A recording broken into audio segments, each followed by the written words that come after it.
पश्चिम बंगाल में कल विधानसभा के दूसरे चरण के चुनाव के लिए वोट डाले जाएंगे, जिसमें नंदीग्राम समेत 30 सीटों पर वोटिंग होगी। नंदीग्राम में कल ममता बनर्जी और अमित शाह दोनों ने जबरदस्त प्रचार किया। अमित शाह ने फिर दावा किया कि बंगाल में बीजेपी 200 से ज्यादा सीटें जीतेगी। वहीं ममता ने भी बीजेपी को चुनाव में हराने का दम भरा। नंदीग्राम में चुनाव प्रचार खत्म होने के बाद मुख्यमंत्री ममता बनर्जी के खिलाफ बीजेपी कार्यकर्ताओं ने नारेबाजी की। जब मुख्यमंत्री ममता बनर्जी टेंगुआ इलाके में पहुंची तो बीजेपी समर्थकों ने मुख्यमंत्री ममता बनर्जी के सामने जय श्री राम के नारे लगाए और मुख्यमंत्री के खिलाफ भी नारेबाजी की। इससे पहले नंदीग्राम के ही बलरामपुर इलाके में सीएम के काफिले के सामने बीजेपी समर्थकों ने जय श्री राम के नारे लगाए थे।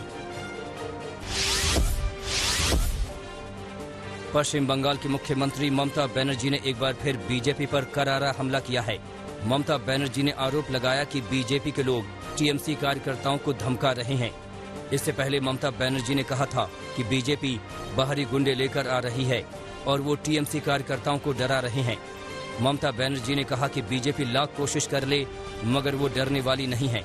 उन्होंने कहा कि बंगाल की जनता बीजेपी के इरादे को अच्छी तरह भांप गई है।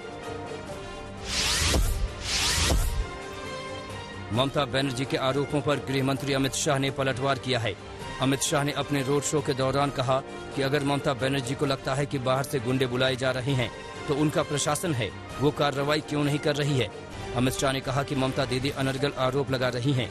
उनके ऐसे आरोपों का मतलब साफ है कि दीदी को मालूम चल गया है कि बंगाल की जनता इस बार टीएमसी को बाहर का रास्ता दिखाएगी।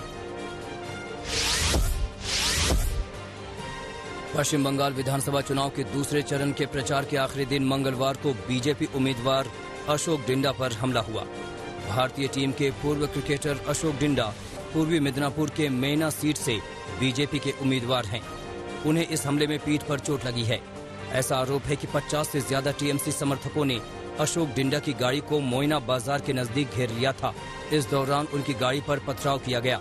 इस घटना में उनकी गाड़ी के शीशे टूट गए।